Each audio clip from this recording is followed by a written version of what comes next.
everyone, welcome back to Top 10 Scary Urban Legends, or welcome if you're new. I am your host, Makayla. And I'm Andrew, and today we're going to talk about the top 10 true horror stories from North Korea. Coming in at number 10, we have the fake town. Sitting in the DMZ, which is the area between North and South Korea, this village was named the Peace Village. The village was built with the point to entice potential South Korean defectors, and they did this by showing through propaganda videos that this place is thriving economically.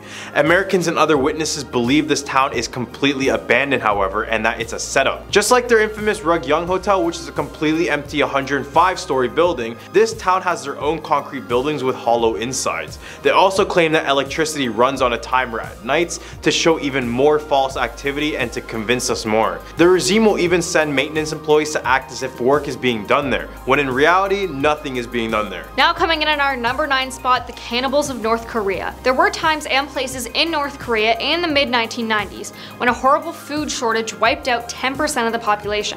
It wasn't unusual for people to sometimes randomly disappear. People were passing away by the thousands, maybe millions. But dark rumors started to spread. A woman in North Korea had whispered to a friend, "Don't buy any meat if you don't know where it comes from," and she later defected. Fear of cannibalism, like the shortage supposedly causing it, spread. People avoided the meat in street-side soup vendors and warned children not to be alone at night. At least one person in North Korea was arrested and executed for eating human flesh. Someone that had defected and fled to China had said, "People are going insane with hunger. They even kill and eat their own infants." This kind of thing is happening in many places. North Korea's shortage is over, but the stories of desperate men and women driven so insane by starvation that they consume their own children have resurfaced. Asia Press published a report alleging thousands recently passed of starvation in a North Korea province. At number 8 spot, we have Otto Warmbier. I mentioned him in the past videos, but I couldn't have a true horror story from North Korea without this infamous case of the 22-year-old college student Otto Warmbier. Otto Warmbier was a student from UCLA and decided it was time to go somewhere outside of the box. He then went on a trip to North Korea through a Chinese company named Young Pioneer Tours. In the hotel he was staying at, there was a forbidden floor, but he went there anyway and stole a political poster off the wall. This was all because his Methodist church in Ohio wanted him to do it. During his confession speech on February 2016, he said this: "I have been very impressed by the Korean government's humanitarian treatment of severe criminals like myself, and of their very fair and square legal procedures in the DPR Korea." Then in March that same year, he was convicted and sentenced to 15 years of hard labor. Negotiations happened, but it wasn't until June 2017 when North Korea released Otto, except he was in a coma after taking a sleeping pill. It wasn't until he was flown out to the US where he passed away days after. After this incident, the US government decided to ban all American tourists from visiting North Korea. Another reason not to visit this place. Here at number 7, Sony security breach. The Sony leak has been an embarrassing invasion of privacy for many people, and the things that we found due to it are a little freaky. Because of leaked emails, we learned that everyone hates Adam Sandler. Film executives worried over the ending of the new Bond film, and no male executive can confidently watch Shame. Many people immediately suspected North Korea for the leak. Now why, you may ask? Well, because Sony was releasing The Interview, a comedy film about an attempt to assassinate Kim Jong-un. But that seemed like a bit of a stretch. Even the FBI, which was investigating the leak, considered the North Korea connection to be unlikely. But now the film has been cancelled, and the FBI has confirmed that North Korea was centrally involved in the hacks. Maybe change your passwords just in case they manage to do this again. At our number 6 spot, we have Kidnapped, the South Korean director. A well-known figure in the South Korean film business, Shin Sang-ok, who directed hundreds of movies that were very popular. North Korean spies lured him to Hong Kong in 1976, where they abducted him. He was held rather comfortably for the following 5 years as he was brainwashed. He ultimately saw Kim Jong-il in 1983, at which point he discovered his ex-wife has also been abducted. From there, Shin directed the socialist Godzilla monster movie, Pulgasari.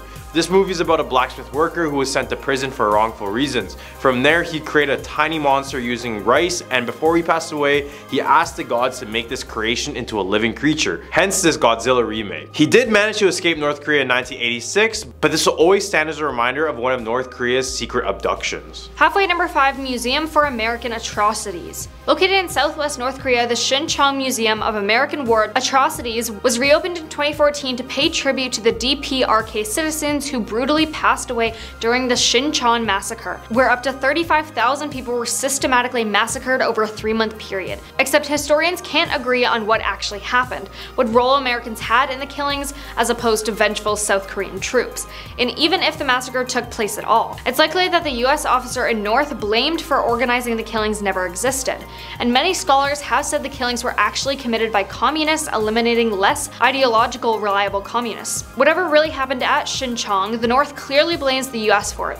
As such, the museum contains dozens of gory exhibits showing Americans torturing, mutilating, and slaughtering innocent DPRK citizens, and the displays are unbelievably graphic and disturbing to many. All the way at our number 4 spot, we have a war caused by a tree. Yes, a little simple tree led to one of the most devastating wars. The tree was blocking a checkpoint view, which is why the US decided to chop it off in the first place. As you would expect, when the US caught wind that their soldiers passed away in a foreign country, they quickly took action.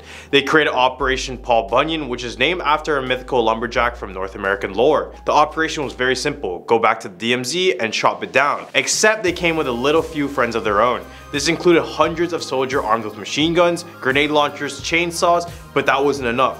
To make this more American, they brought in a 23 vehicle convoy with a tank, 20 utility helicopters, 7 attack helicopters, just in case they thought a few soldiers wasn't enough. Coming in at our number 3 spot, Camp 22. In the remote northeastern corner of North Korea, close to the border of Russia and China, is Hanyang. Hidden away in the mountains, this remote town is home to Camp 22, North Korea's largest concentration camp, where thousands of men, women, and children accused of political crimes are held. It is also claimed that it's where thousands pass away each year, and where prison guards stamp on the necks of babies born to prisoners to execute them. Over the past year, harrowing first-hand testimonies from North Korean defectors have detailed execution and torture, and evidence has emerged that the walls of Camp 22 hid an even more evil secret: gas chambers where horrific chemical experiments are conducted on people. Witnesses have described watching entire families be put in glass chambers and gassed. At number 2 spot, we have the poop balloon. Whether it be scary or totally funny, a poop balloon attack was actually done in North Korea. Back in 2016, North Korea conducted their 4th underground nuclear test, and in response to this, South Korea sent a mass of balloons carrying different propaganda on them. They didn't think the North Koreans would play their game, but oh, they definitely did, and changed it up in the worst way possible. They sent an army of balloons filled with used toilet paper, cigarette butts,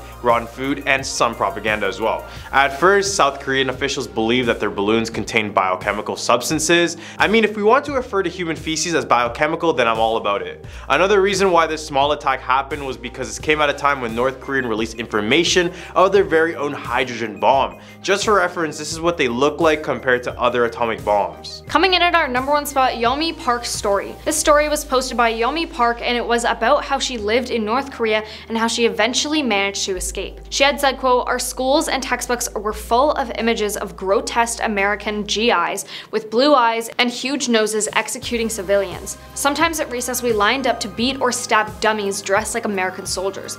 Every subject in school came with a dose of propaganda. A math problem would go like this: if you kill one American bastard and your comrade kills 2, how many deceased Americans do you have? There were so many things we were forbidden to do, buy, or sell, and public executions were used to teach lessons in loyalty and the consequences of disobedience. When I was little, a young man was arrested for killing and eating a cow. Cows were the property of the state, and they were too valuable to eat because they were used for plowing fields and dragging carts.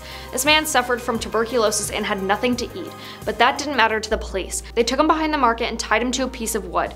3 men with rifles began firing at him until his body flopped to the ground. My mother watched in shock. She couldn't believe that in her own country, a human's life had less value than an animal's." And that was the top 10 true horror stories from North Korea. We hope you enjoyed this video, and if you did, make sure to like, comment, and subscribe, and we will see you next time.